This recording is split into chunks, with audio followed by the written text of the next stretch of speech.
Thank you everyone for joining us today for our webinar, Movement Matters, Standing Up to a Sedentary World. Before I get started, I just want to go over a few housekeeping items. So all callers are muted. I just saw in the chat box that a couple people are asking if we could see or hear them. Unfortunately, we cannot see or hear you, but we will be monitoring the chat box.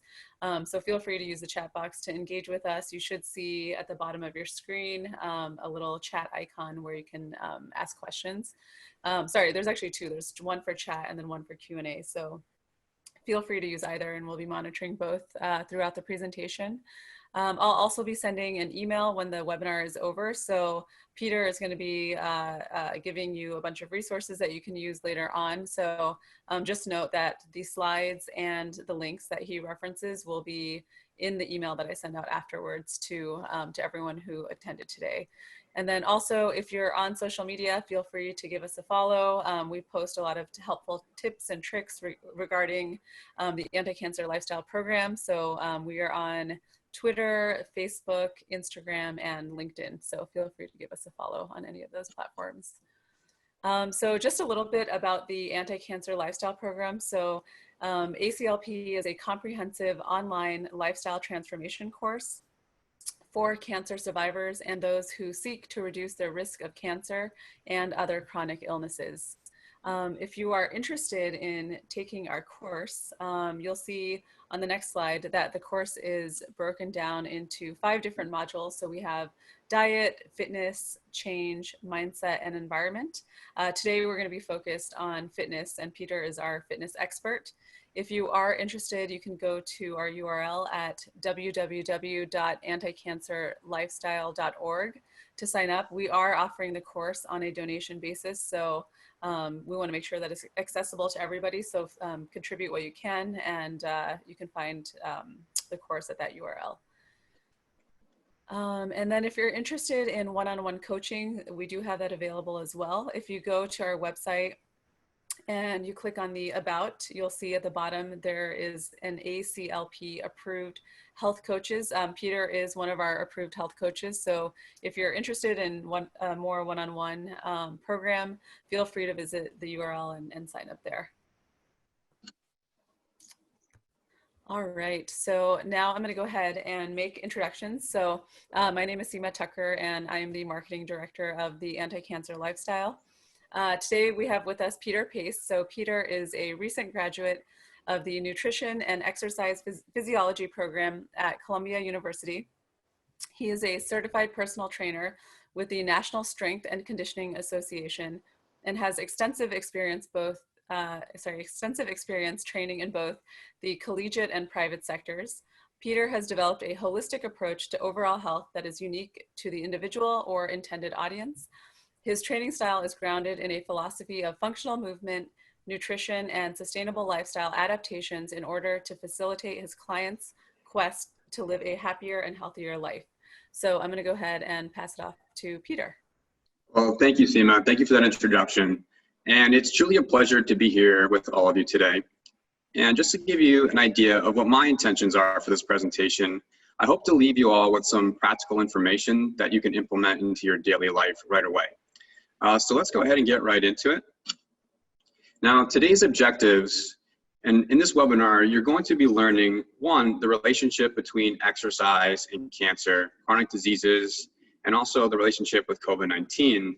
And number 2, how mindful movement, posture, and exercise can help improve your quality of life and decrease your risk for disease. And number 3, simple exercises that can restore posture and increase fitness. Number 4, tips for developing a consistent daily practice while sheltering in place. And number 5, we'll finish out with giving you some resources to help keep you on track. And before we move forward, I would also like to point out that I'm going to be sharing exercises with you throughout the presentation. So it's important, especially if you have chronic health conditions or certain limitations, to consult with your medical team when appropriate prior to initiating any physical activity. And just to note that these are general recommendations and should not contradict any exercise recommendations provided by your medical team. Okay, so let's move forward. So as we move further into this presentation, we're going to learn more about what mindful movement is, as well as how you breathe and what your posture looks like is so important to harnessing all the amazing health benefits associated with mindful movement. Before we get started though, we're going to do a short mindful movement activity where we do 2 exercises synchronized with the breath in order for you to feel what we will be learning and to get everyone in a relaxed state with a positive mindset. So I'm going to let everyone take a second to get set up, and I'm going to switch the screen to full screen mode so you could see me.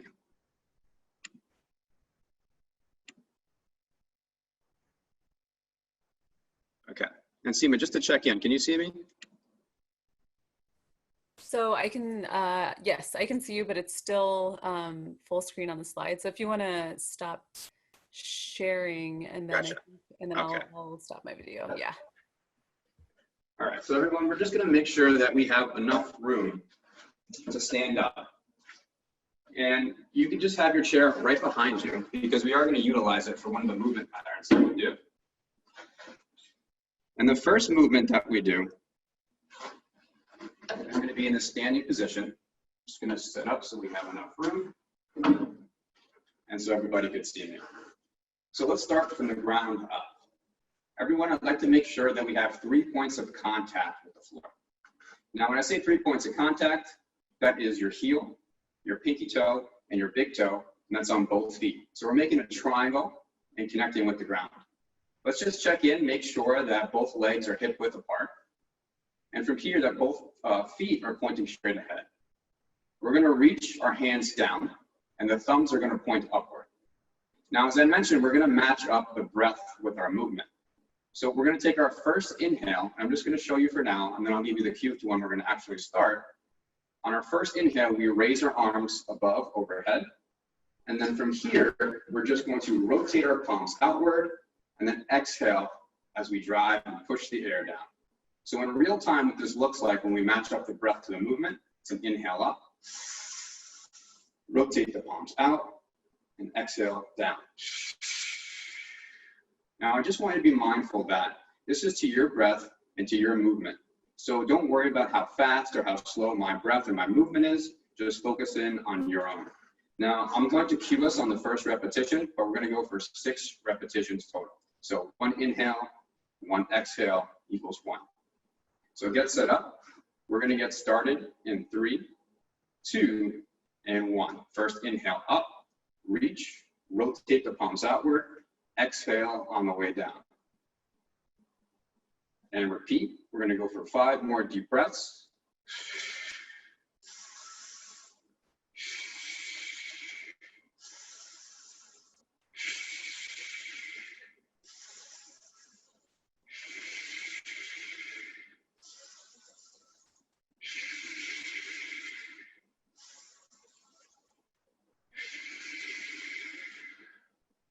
And relax on your 6th breath.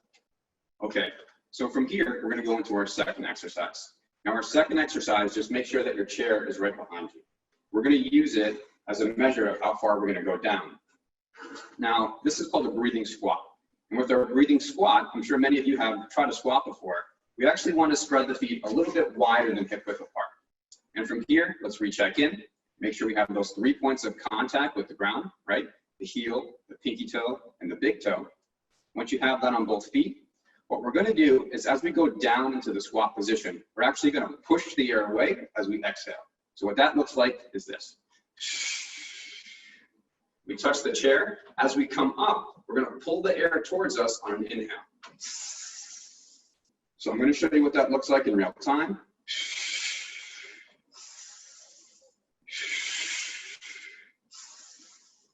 Okay, so we're going to go ahead and take 6 deep breaths. And remember, it's your breath, your movement, so don't worry about how fast or how slow I'm going. I'm going to give us a cue when we're right around our 6th breath. So let's go ahead and get started.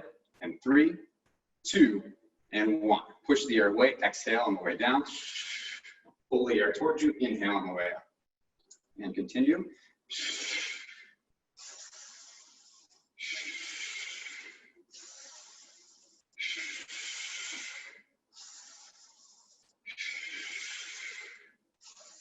Let's go for 1 more. and relax on that last one. So let's take it back to the presentation. I'm going to go ahead and share my screen with you once again.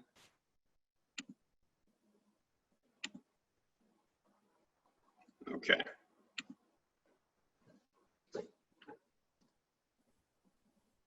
So hopefully after doing these two exercises together and matching your breath to your movement, you're feeling more balanced with an improved mental state. And that's exactly what we'll be learning about when it comes to mindful movement later in this presentation. So let's continue. So let's first discuss the relationship between cancer and exercise. And when we look at the research, we find data that suggests exercise has a protective effect against cancer-specific mortality, cancer recurrence, and all-cause mortality in some cancers.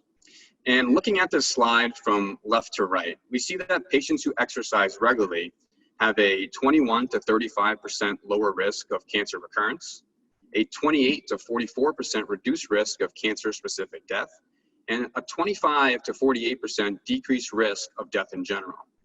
Now, when compared with patients, this is compared with patients who do little or no exercise. So let's take a closer look at how exercise more specifically helps prevent and treat cancer. So now when we take a look at this slide, there is a large body of evidence showing that exercise can help counteract the negative effects of cancer and its treatment. And in fact, the level of evidence now available clearly suggests that withholding exercise from patients with cancer is actually harmful. Exercise can help maintain a healthy balance of muscle and fat mass, preserve your bone mass, enhance your sleep quality, decrease pain, improve your cognitive function, alleviate symptoms of depression and anxiety, and even increase your quality of life. Basically, if exercise could be packaged in a pill, it would be the single most widely prescribed and beneficial medicine in the world. I would also like to point out that exercise also appears to reduce the risk of patients with cancer developing other chronic diseases. And that may be exacerbated by cancer and its treatment, such as cardiovascular disease and diabetes. Now, this mention of chronic disease takes us to our next slide to discuss its relationship with COVID-19. And many of you are likely well aware of the risk factors for getting COVID-19. And generally speaking, the overarching prescription society has been given is to stay at home, social distance, and wear masks. With that said, it's also important to highlight that underlying chronic diseases such as cancer, diabetes, and heart disease, as well as a weakened immune system, are some of the greatest risk factors for developing severe illness with COVID-19.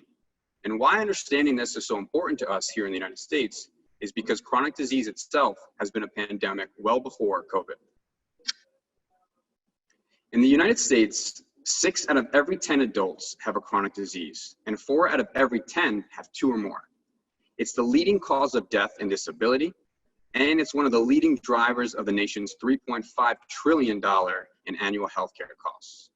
And what is one of the leading lifestyle risk factors? Well, it's lack of physical activity. The forgotten pandemic. So now with COVID-19 taking center stage, and for good reason, it has made way for this forgotten pandemic of physical inactive Americans who lead largely sedentary lifestyles. Now, according to data from around the world, lack of physical activity is the 4th leading cause of death globally and was responsible for more than 5.3 million deaths worldwide. Now, according to data from here in the US, about 8.3% of total deaths could be attributed to lack of physical activity based on findings published from 2018, so only 2 years ago. And that really comes as no surprise when you learn that about 75 to 80% of adults and teenagers are not getting enough physical activity. So the obvious solution becomes to get more physically active, but then the question becomes how much and what kind? So, well, the American College of Sports Medicine and the US Health and Human Services have created general guidelines. And they state that capable individuals need at least 150 minutes of moderate intensity aerobic activity per week, and at least 2 days of muscle strengthening activity per week to stay healthy. But this really depends on the individual. You know, what are your physical capabilities? What motivates you to exercise? And what is the nature of your environment? I think we all know that just because we think we should do something doesn't necessarily mean that we are actually going to do it. We also know that human behavior is hard to change. Just think about the last time you said you were going to start an exercise program or go on a diet. Were you successful? Well, maybe short term, but what about long term? You know, most of you may already have known all the health benefits of regular physical activity. You may have even known about how much is recommended. But I imagine if you're joining me today, many of you may also be falling short of these physical activity guidelines. And this is where I believe this Move Your Way campaign that you see on this slide really holds value. In that all sorts of activities count at meeting those movement guidelines, including going for a walk, gardening, household chores, yard work outside. And the list continues as you can really use your imagination with this. You know, even activities that may not feel like exercise, such as sports, playing with your kids, or more passive movement activities like Tai Chi or yoga, all count towards meeting these physical activity goals. And the important part is finding forms of movement that you enjoy doing, so that changing your behavior into doing them doesn't feel like a chore. And using your time spent moving, all the way from cleaning your house to doing resistance exercise, in a purposeful way that honors your posture, your breath, and your well-being. And even when you do find yourself sedentary, you know, from sitting and doing work on the computer to sitting on the couch and watching TV, it's still very important to honor your posture, your breath, and your well-being. And we're gonna go into that later on. So at this point, you may be saying to yourself, okay, that's all well and good, but what sort of exercising should I be doing during COVID-19 to reduce my risk for chronic disease and to boost my immunity? And I would say that's a fair question. And what I can tell you is that based on the research, we see that moderate intensity physical activity is associated with better immune function. And we also see that the anti-inflammatory effects of exercise are witnessed with as little as 20 minutes at that moderate intensity. And to give you context, moderate intensity is often identified as somewhat hard and is generally equivalent to a brisk walk. Now, as we start to think about what kind of movement to be doing to reach this moderate intensity goal, this is where I introduce to you all the power of mindful movement. So in this section, we're going to be discussing mindful movement and how it can improve your quality of life. So what exactly is mindful movement? Let's start by breaking down the name into its parts. And first we have mindful, or mindfulness, which is the intentional practice of awareness of your present moment with acceptance and free of judgment. Then we have movement, which is simply the change in your body positioning over time. For this, you could think about yoga, Tai Chi, or Qigong, which are all forms of mindful movement and really rather ancient practices that involve intentional and repetitive movements with a great focus on your breath and your posture. But have you ever thought to yourself, why do these ancient art forms of movement focus so much on breath and posture? Well, if you haven't, that's okay, because I certainly have, and that is exactly what I'm excited to share with you now. So mindful movement practices like Tai Chi and Qigong have been associated with decreases in anxiety, depression, decreases in blood pressure, decreases in the stress hormone cortisol, and increases in aerobic fitness, increases in quality of life, bone health, your balance, and even helping with fall prevention. And if that alone isn't enough to spark your curiosity,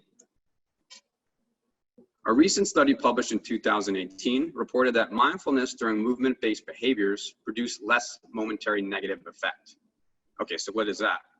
Momentary negative effect is simply negative emotions and their expressions, which means that mindful movement can lead to a reduction in anger, in fear, in anxiety, in sadness, and even depression, all of which are extremely relevant to today's COVID-19 environment, where we have a constant bombardment of negative news from social media and various other news outlets. Okay, so if a greater quality of life, a greater level of fitness, and a better mood with less anxiety and down feelings isn't enough to convince you to try mindful movement, there's more. Mindfulness-based movement practices have also been associated with playing a role in regulating the immune system by decreasing markers of inflammation and also increasing virus-specific and cell-mediated immunity, which in layman terms means that mindful movement can help lower systemic inflammation and boost your immune system in situations such as COVID. Now, with all that said, it would seem logical that we should perhaps update the prescription that we have been given during our current pandemic. So let's do that. Let's expand upon the current prescription of sheltering in place, social distancing, and wearing masks to include exercise, and in particular, mindful movement. Because we know that mindful movement can play a key role in reducing your risk factors for severe illness during COVID-19 via this reduction of inflammation, this enhancement of immune function, and the prevention and management of chronic diseases. So let's dive deeper into how to practice mindful movement. All right, in this section, we're going to be discussing what all mindful movement practices share in common. Because if you understand what they all share in common, you could probably apply those, or you definitely could apply those principles to your exercise or movement of choice. So these are the 5 components that make up mindful movement. Number 1, you have postural alignment, or good posture, with an emphasis upon an upright or neutral spinal column. And you will see what that looks like on the next slide. Number 2 is muscular relaxation, or the relaxing of muscles that are unnecessarily tense. Now, to understand this one, simply think about the last time you were doing something with great intensity, perhaps listening and paying attention to this very presentation, and ask yourself, how tense is the area above your eyebrows? Another great example is when it's cold outside, and your shoulders begin to creep up towards your ears, leaving you with neck pain hours later. I know I've felt that. So number 3 is a focus on your breath, which often focuses on diaphragmatic breathing, or deep breathing that is slow and controlled. And you're also going to see what I mean in the coming slides. Number 4 is a repetitive, standardized movements that can be synchronized with your breath, much like we did earlier when we did our breathing squats and our arm raises and push downs. Now, number 5 is mindfulness, which prompts the person exercising to return awareness to the breath and body throughout the practice. And the reason mindfulness is so important is because as the mind begins to wander, to say that to-do list or the emails you have yet to answer, it takes your attention away from your postural alignment and your breath. For instance, think about the last time you were sitting and working on your laptop or getting lost in your smartphone scrolling on social media. What did your posture look like? Probably not great. And because of that, your ability to breathe was also compromised. Now, over the next several slides, we're going to take a closer look at why postural alignment, or good posture, and your breath are such vital components to mindful movement, and how they are so deeply connected to one another. Okay. So with correct or optimal spinal alignment, or what we call good posture, we allow these forces, or the force exerted on us via gravity, our body weight, and possibly the external weights with resistance training, or even picking up weighted objects overhead. You know, you could think about picking up a child over your head, to be evenly distributed throughout the spine. Whereas with poor spinal alignment in the same conditions, some link in that spine is going to be forced to take the brunt of the work, leading to what can become both acute and chronic health issues. So with good posture, the research shows that there's an improved confidence, a better attitude, better memory, an improved hormonal balance, greater self-esteem, and less social fear and negative emotions. Whereas on the flip side, with poor posture, we see the exact opposite. Plus, we also see excessive strain on the musculoskeletal system. We see chronic pain, inflammation, and also headaches. Now, we also see a relationship between screen time, sitting, and posture, where the more time spent seated and using the various forms of technology available to us today, the more poor posture we see in society. Just think of the last time you were walking in public and how many people were staring down at their phones. Maybe even you have fallen victim to this. I know I certainly have.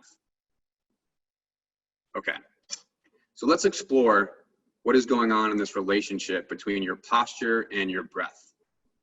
In the skeletal images on this slide, we see that with good posture, which is seen on the left, there is this increase in the length of the rib cage, which is where your diaphragm, your lungs, and your heart are all housed. Where on the skeleton on the right-hand side, we see poor posture and compression, or a decreased size of the rib cage. So it should really come as no surprise that when we lay down, sit, stand, or even move with better postural alignment, we see improvements in the ability to breathe, improved blood pressure, and better circulation to the brain and the rest of the body. And on the flip side, the negative effects of poor posture start to make sense. your posture and your breath are interconnected. And there are many muscles that are involved in both posture and breathing that help bring this point home. So let's take a look at this brief video of breathing. And what you're going to clearly see is that there are many muscles involved in breathing, and these muscles are also involved in good postural alignment. So let's play it.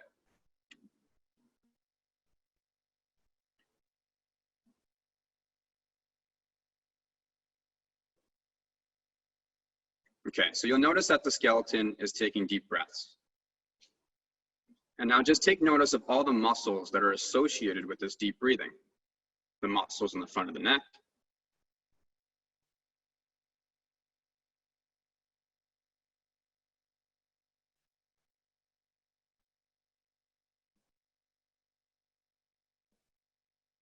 the muscles of the chest,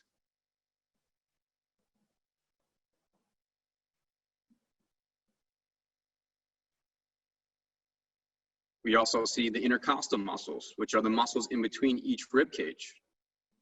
Play a huge role in breathing. So just imagine when those are compressed, the restriction of your breath. And that's the diaphragm muscle right there, that balloon-like structure that you see coming up and down.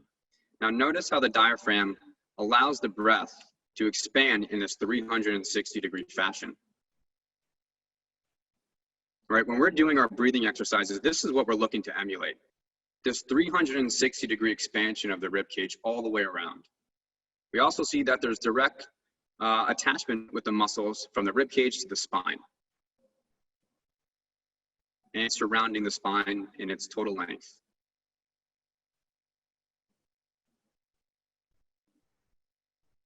Okay.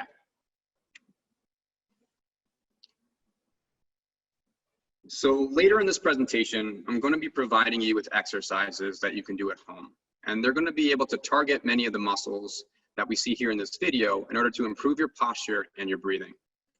So now you have a better understanding of the relationship between your breath and your posture. It should be a little bit clearer as to why they are the main components of mindful movement. In the next section, we're going to be doing some seated mindful movement exercises together, which will be a great way to break up the sedentary time that we spent here during this presentation, and for all of you at home that find yourself seated for large portions of the time throughout your day. Okay. So the following chair exercises are going to be a great way to include mindful movement breaks while in a seated position to help restore your posture and your breath. And we're going to do these exercises together. So I'm going to ask all of you to move a little bit further back from your computers, and we're going to be using our chair for this. So you're going to stay in the seated position. Okay, I'm going to stop sharing and put it back on me again. All right.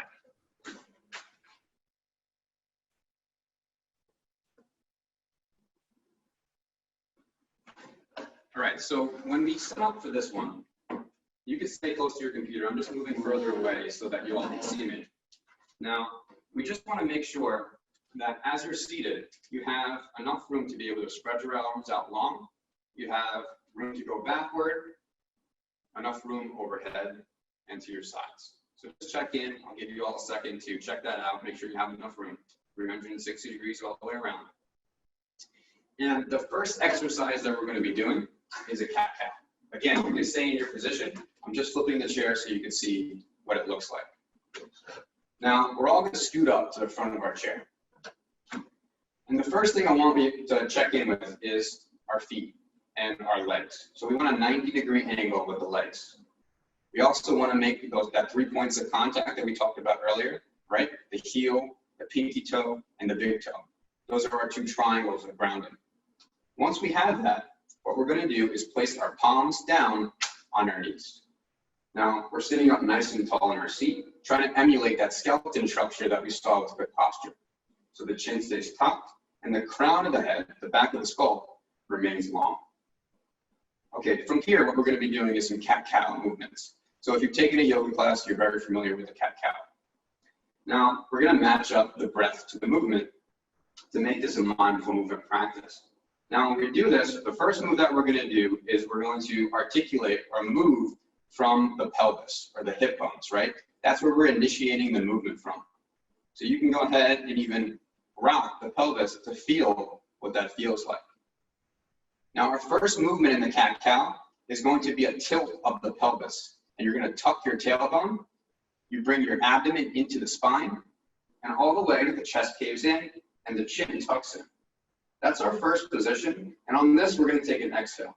Now we're going to reverse that once again from the pelvis up. So we rotate the pelvis in the opposite direction, forward, belly comes out, chest comes out, and the gaze starts to pick up. This is our inhale. So what does this look like in real time? Exhale back, inhale, reach the heart forward.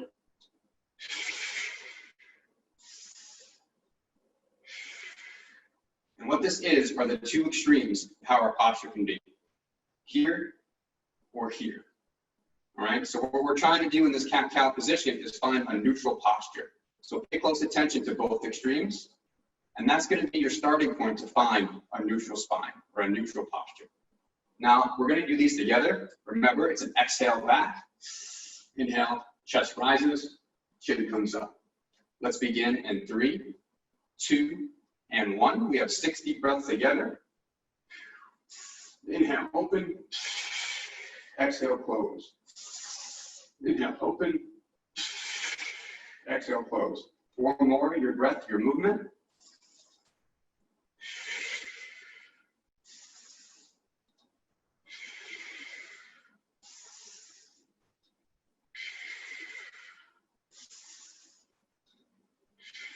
Let's take 2 more, wherever you are. Last one. And relax on the last one. Now we should have a neutral spine, right? We felt both extremes and we're somewhere in the middle of those two. Okay, our next exercise is going to be still seated and still in the front of your chair. Check it back in, 90-degree angle with the legs, and we're making that triangle with the foot. The heel's grounded, pinky toes grounded, and the big toes grounded. Now from here, we're gonna go into a chest opener or a thoracic opener. Remember the rib cage that we looked at earlier? We're trying to spread open through the rib cage in order to expand so that we create enough space for our lungs to do their job, to breathe. Now, from here, we're gonna create a monkey grip with our hands. So you're gonna just allow your fingertips to touch the tips of your palm, both hands. Thumbs are pointed outward, and your middle finger knuckle will be protruding the furthest. Now from here, we're gonna place our knuckle gently on the temple. Okay, so the elbows are to our sides and they're raised. From this position with a neutral spine, our first movement is going to be an exhale to touch the elbows together. What it looks like is this. As we reverse it and inhale, we spread the chest open and we reach our elbows back with control. Okay, so what this looks like in full time. Exhale, inhale, exhale, inhale. So get set up. We're going to get going in 3, 2, and 1. Let's take 6 breaths.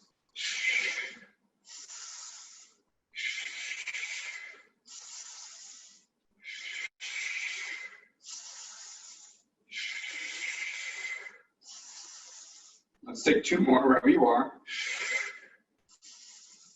Last one. And relax on the last one. Okay. So we have 2 more exercises left. Our third exercise is going to be a yoga pose, which is called the half moon. From here, once again, we're always checking with our foundation.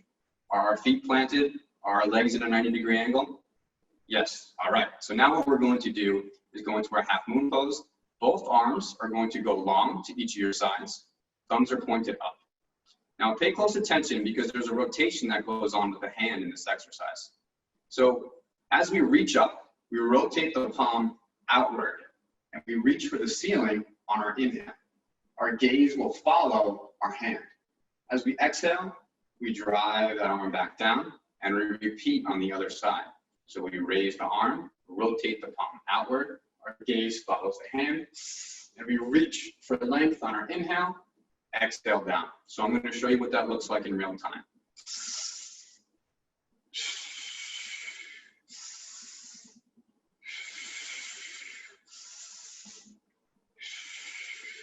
Okay, so we're going to take 6 deep breaths together. Remember, it's your breath, your movement. So don't worry about how fast or how slow I'm going. We're going to get started in 3, 2, and 1. Let's do it.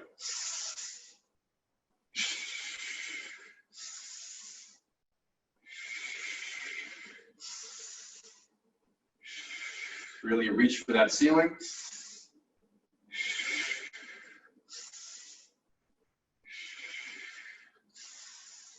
Let's take 2 extra. 1 more. And relax on that 6th breath. Now, what were we doing on that one? Remember those muscles that were in between each rib cage? We were opening up the rib cage to allow those muscles to stretch, right? Opening up the breath again. Okay, so now we're going to go into some rotations. So for these rotations, what we're going to do, once again, check in with the feet. How are we grounded? 3 points of contact, making our triangle, right? Heel, big toe, pinky toe. Now from here, the first thing that we're going to do is take our right palm and extend it all the way out. Place it in between the hands, or excuse me, in between the thighs. Now, the back of your hand is going to be on your inner thigh. And we're going to create some tension. It's really called compression. So we're going to push our thigh outward, but we're not going to allow our hand to push the thigh outward. And what we're going to do is press the thigh back into the hand. All right, so we're creating a contraction right here. The hand's pushing into the thigh, and the thigh's pushing back into the hand. Now, just make sure, recheck in with your posture. The chin is tucked, the crown of the head is reaching for length. Now, with your left hand, we're going to reach it up, and your palm is going to face up. Your thumb is facing outward. From here, on our inhale, we're going to rotate. Your gaze is going to follow your rotation, and then you'll exhale back to this neutral position. So what does that look like in real time?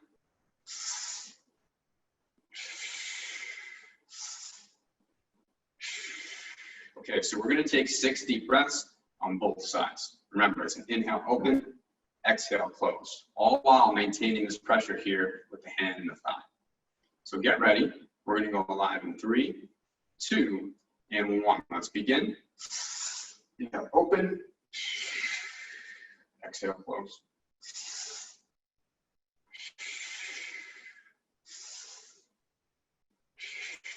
Let's go for 3 more.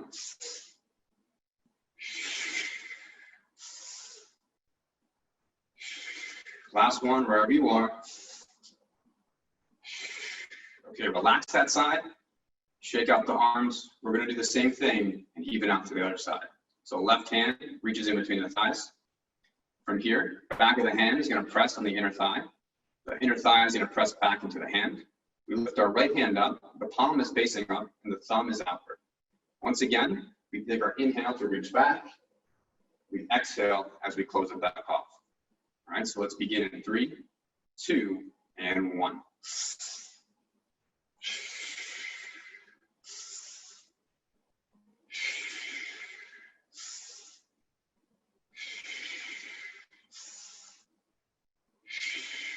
Take 2 more. 1 more. And relax on that one. Let's take it back to the presentation. All right. So I'm going to share my screen with you all again, and we're going to go back to the presentation.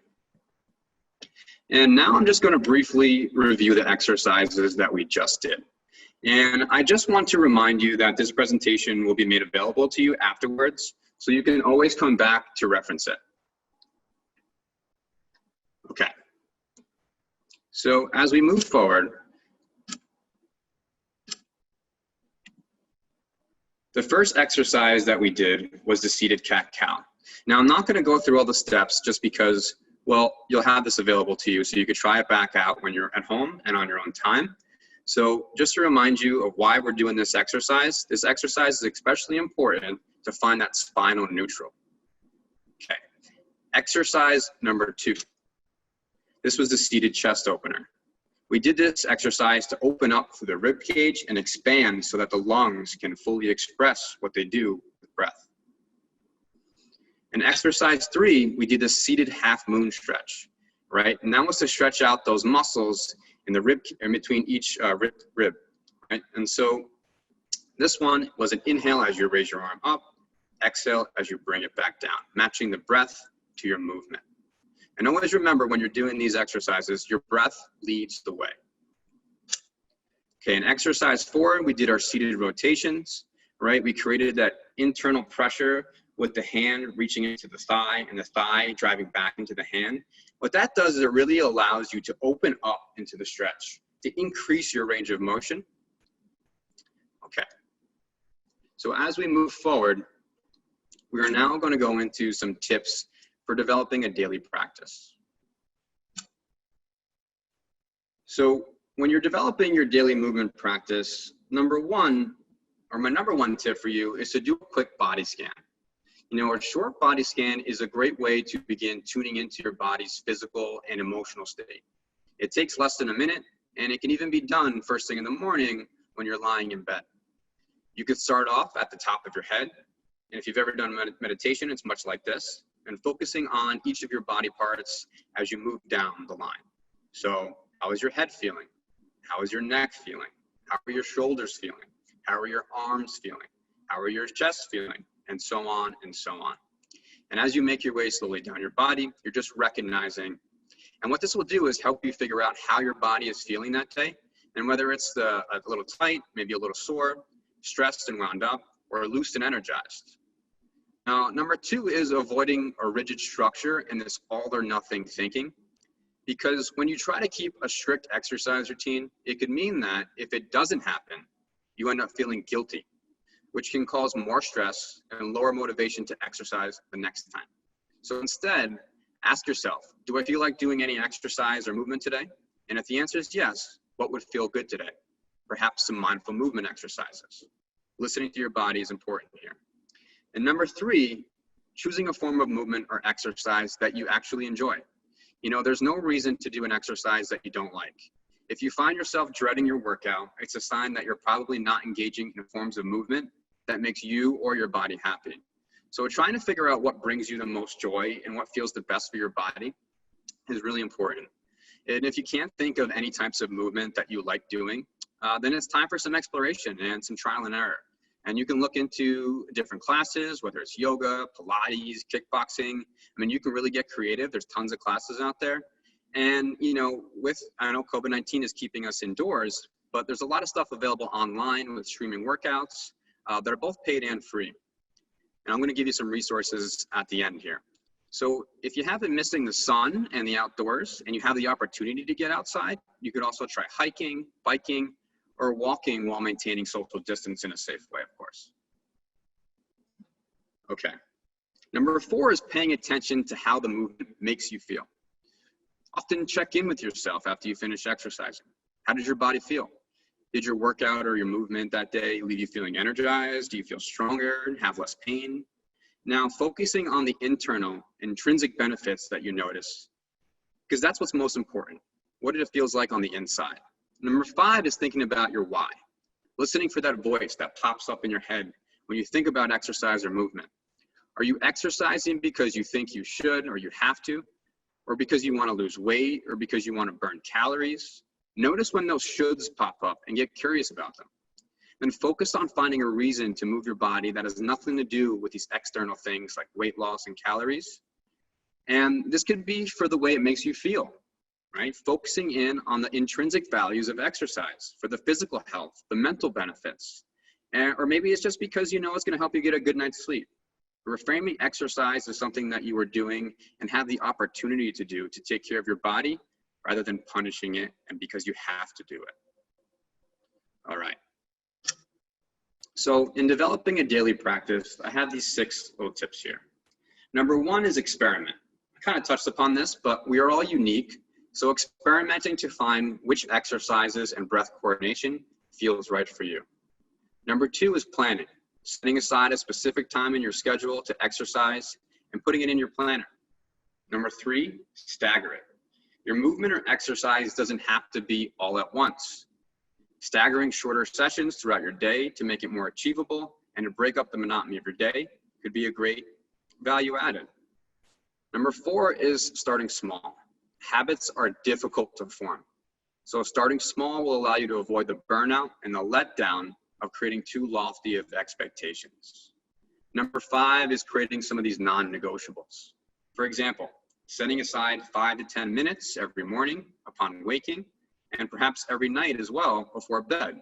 And that will ensure that you at least get, 10 to 20 minutes of intentional movement on a daily basis. Number 6 is making it pleasurable, right? Finding the joy in movement and choosing to do things that you actually like, because that'll help you stick with it for the long haul. All right, so now you have some go-to exercises to do when you find yourself sitting for long periods of time, doing work on your computers. And hopefully you now can feel the immediate benefits of such exercises in terms of your posture, your breath, and your mental state. And I'm now going to show you some exercises that you can do at home to further restore your posture and increase your level of fitness. And before I do, I just want to let you all know that these exercises, again, are the videos associated with them are going to be made available to you for reference after the presentation. So don't worry about it if you miss something.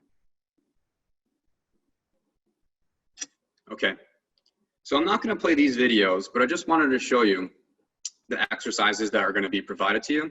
And the first exercise is an alternating Superman. And in this exercises, if you remember and recall back to the video that we saw on the breath and posture and how the rib cage expanded in that 360-degree fashion, and those muscles that align the back of the spine, that's what we're doing here, as well as working the glute muscles, calves, everything really is being elongated and stretching the body to allow for better posture and better breath. In exercise 2, we have dead bugs. Now, not my favorite name, but it is kind of relevant because it does look like a dead bug. But in the dead bug, there's several options that you're going to have available to you and regressions, because as you extend your body out, your lower back's going to want to pick up. And this is all explained in the video. So number 2, dead bugs. Exercise number 3 is bird dogs, right? And again, we're matching up our breath to our movement. So inhaling, knee to elbow, exhaling, reaching for length. This coordination of breath and movement. Now we know the benefits of it. Okay.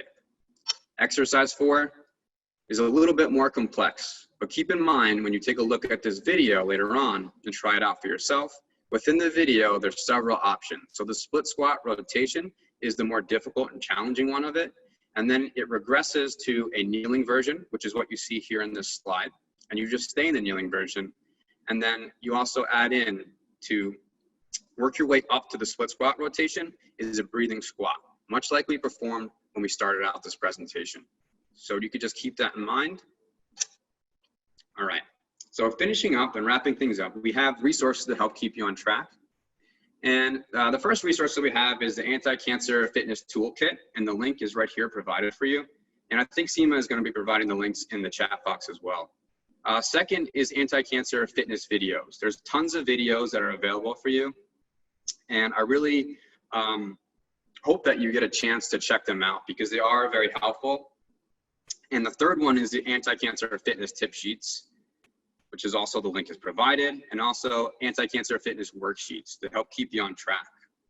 Now, in addition to those, what's on the Anticancer website, I also provided 2 links. One is from the American College of Sports Medicine, and that's on staying active during COVID-19, and it's a resource page that they update pretty constantly.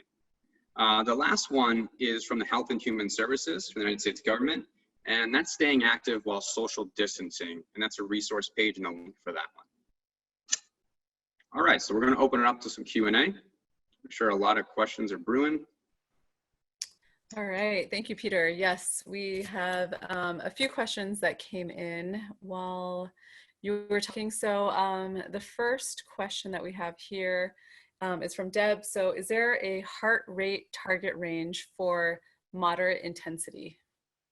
There is, but it's different for everybody. So I couldn't give you a blanket statement to say this is moderate intensity. And you see that a lot in gyms. They'll promote these heart rate ranges, and it's not based on very good science. So keep that in mind. But the simple answer to that is it's better off. And actually, you know what? I want to take you back to that slide really quickly to give you a good idea.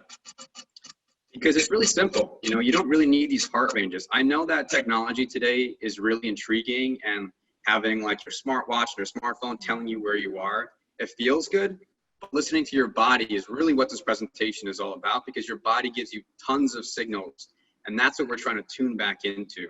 So when you look at this slide right here, in that moderate intensity range, it's really as simple as you feeling, okay, if I asked you on a scale of 0 to 10, 0 being extremely easy and 10 being extremely hard, moderate intensity is somewhat hard, right? And I mentioned before that it's equivalent to about a brisk walk outside. So keep that in mind. Hopefully that helps. Awesome. Yeah. And just to mention, so that everyone knows, the Anticancer fitness module, we actually have a section dedicated to finding target heart rates, so everybody knows. Very cool. Awesome. So the next question is, when you're covering deep breathing, is there, should you use your nose or should you use your mouth, and does it matter, or do you use both, I guess? That's a great question. So when we're doing these more relaxed exercises, like we did in the chair, or we did in the beginning, utilizing the nose or nostril breathing for the inhale, and then controlled exhales through the mouth. And actually for this one, I'll kind of give you, you can see me now, right, Seema? Yeah, we can see. Okay, so for these more relaxed exercises, nostril breathing with slow and controlled inhales, and then nice controlled exhales will be more for these relaxed movement patterns. But I'm sure many of you have felt when exercise intensity starts to pick up, maintaining that nostril and mouth breathing, it kind of just goes out the window. So it really matches with the intensity of how you are. But with these more lax exercises, this intentional breathing through the nose and out through the mouth will be what we'll be utilizing for this, especially for this mindful movement type of exercising. Gotcha. Okay. We have another really good question that just came in. What are some suggested adaptations if you cannot bend your knees well? Suggested adaptations? Oh, okay. So changing the exercise perhaps. Yeah, I think. Yeah. Could you give us a little more insight into what's going on with the knees? Let's see. Yeah, so, I'll wait for them. And then if I have another question. I will touch upon it though, Seema, because that's a really good question. And I just want to show you something. Because, you know, the exercise that I think you're really talking about is that breathing squat that we did, because you have to go down and bend. And when you do the breathing squat and you're driving out with the knees, you don't, I said it before, listening to your breath and let your breath lead the way. And what I meant by that, I know it's probably a little confusing, but as you take your exhale, if your exhale stops here, that's all you need to go. And then take your inhale all the way back up. So you don't need to get that full range and put excess strain on the knees. So just keeping that in mind for that individual who has trouble bending the knees all the way. And you can also choose to do some of the exercises that I provided, which are laying down and more passive. Okay, perfect. Yeah, I haven't heard back from them, so I'll wait and see if there's any more detail, but we did get another question in the meantime. Please ask how to help the stiff neck after sleeping in the morning or using the computer. So I think this is probably a common problem for most of us. So yeah, I have an exercise that I thought of. Okay, I could show you. And if any of the participants want to grab a medium-sized towel, that's all we're going to need for this one. But it's one of my favorite neck exercises, especially when you wake up. So I'm going to grab a towel real quick. Okay, perfect. Awesome. And in the meantime, I usually ask this question at the beginning of the presentation, but I always ask where people are calling in from. So while Peter's setting up, if you guys don't mind just chatting in what city you're calling in from, it's always fun for us to know. Yeah, I'll give everybody a second to grab a towel. Okay, perfect. All right, so we have someone from Austin, Texas, Brownsville, Texas, Camp Hill, Pennsylvania, Harrisburg, Oakland, Boiling Springs, Portland, Park City. Okay, so people are calling in from everywhere. That's awesome. Yeah. All right, so if you have a towel handy, feel free to use it right now. So what we're going to be doing is 2 exercises together, and we're also, again, we're going to match the breath and the movement together and stay true to this mindful movement. Now, the first one that we're going to do is actually rotate the palms, both palms up. And we're going to grab the towel, and our arms are going to be about shoulder width apart, right? If you have a longer towel, you can go a little wider, and that'll increase the stretch. So from here, what we're going to do is neck rotations. Now, when you do your neck rotations, I really want you to think about pulling the towel apart. What this is going to do is create a contraction, an internal or intrinsic contraction that you're creating on your own without an external load or weight. And then what we're going to do is we're going to let that tug of war go on with the arms. And when you rotate to, say, the left side, the right side tug of war is going to win a little bit. And then you'll take your exhale back to center. Then you'll take an inhale, look to the opposite direction, and now the opposite arm is going to win that tug of war a little bit as you continuously pull the towel apart. So in real time, what that looks like, matching it up to the breath, you take an inhale, exhale, look center, inhale, look right, exhale, look center. So that's a great one for the neck. You could also utilize the towel in this fashion. So I'll let the towel go long and go ahead and take a step. So the same side. So my right arm is grabbing the towel. My right leg or right foot is creating pressure on the towel down here. And then from here, you just gotta get it so the towel has enough pull. So when you lift up and come to an erect posture or nice and tall, you feel a little bit of pull, right? So you feel a stretch right here in the trap. Now from here, all you're gonna do is rotate the palm outward. And then you're gonna do those same neck rotations. As you inhale, look over, exhale, look center. And you're gonna feel a deep stretch on the neck flexors, or neck extensors right here. And this stretch is gonna feel really nice. And just always, of course, listen to your body. So if the right side feels a little more tight, do some more on the right side and the left. This is where you listen to your body to tell you how much to do. But those are two great neck stretches that, you don't need a lot of equipment. All you need is a little towel that I'm sure many of you have at home.